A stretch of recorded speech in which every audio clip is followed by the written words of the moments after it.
वन्दे पुरुषोत्तमं वन्दे पुरुषोत्तमम्।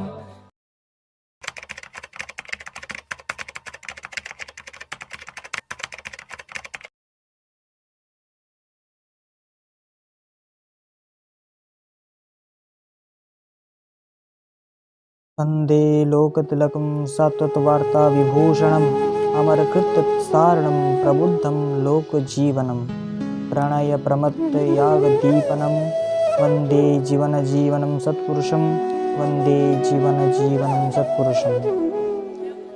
परम प्रेममय श्री श्री ठाकुर जी के श्री चरणों में प्रणाम। परम राध्या श्री श्री बड़मा के श्री चरणों में प्रणाम। परम पूज्यपाद श्री श्री बड़दा के श्री चरणों में प्रणाम। परम पूज्यपाद श्री श्री दादा के श्री चरणों में प्रणाम। परम पूज्यपाद आचार्य देव के श्री चरणों में प्रणाम। आज मैं आप सभी के समक्ष इष्ट भीति की आलोचना कर रहा हूँ, जिसमें इष्ट भीति क्या होती है और कैसे किया जाता है।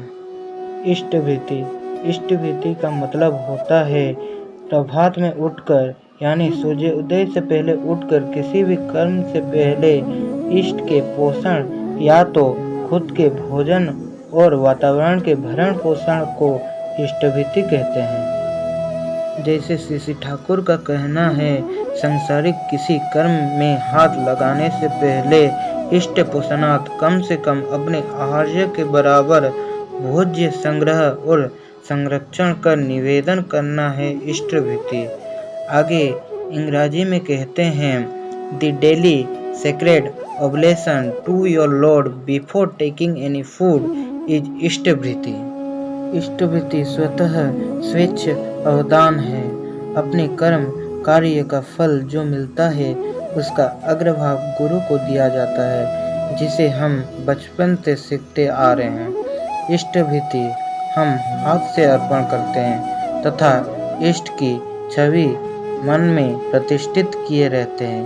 इसीलिए इसे साइकोफिजिकल डिवोशन यानी हिंदी में इसे मानस शरीर भक्ति कहा गया है।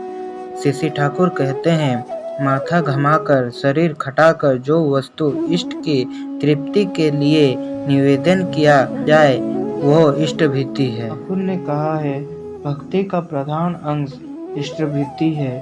जैसे कि हम जानते हैं कि अगर हम ठीक अनुपात के अनुसार इष्ट को इष्ट भीति प्रदान करें तो वह किसी भी कार्य में लग सकता है और वह हम लोग के लिए मंगली होता है। हमें सोचना चाहिए, अगर 1 या 2 रुपया से हमारा पेट नहीं भरता तो श्री ठाकुर जी के लिए तो वो बहुत कठिन होगा। इसलिए हमें इष्ट भीति ठीक अनुपात में देना चाहिए।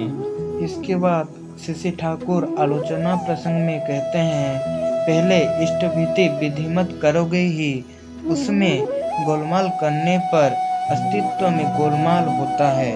इसीलिए श्री ठाकुर कहते हैं, 29वां दिन में इष्ट भीति नहीं लेता, 30वां दिन में ग्रहण करता हूँ। अगर 31वां दिन में कोई दे ब्रह्मांड का मालिक भी ग्रहण नहीं करता। इसीलिए 30 दिन में ही हमें इष्ट भीति देना चाहिए, एक दिन आगे भी नहीं कि एक दिन पीछे भी नहीं।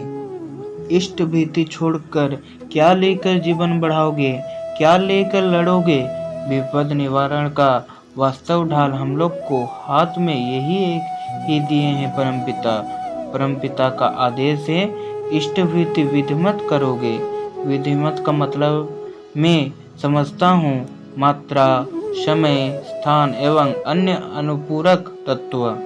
इसलिए इष्ट भीति प्रातः उठकर साफ सुथरे कपड़े पहनकर एकाग्रता मन में बैठकर ध्यान करके इष्ट भीति प्रदान कीजिए और अपने जीवन को सार्थक कीजिए। तो यही आलोचना से आज का ये वीडियो समाप्त हो रहा है।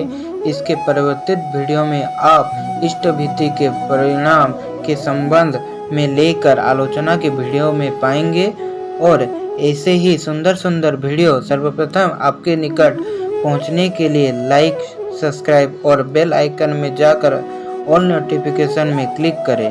जय गुरु।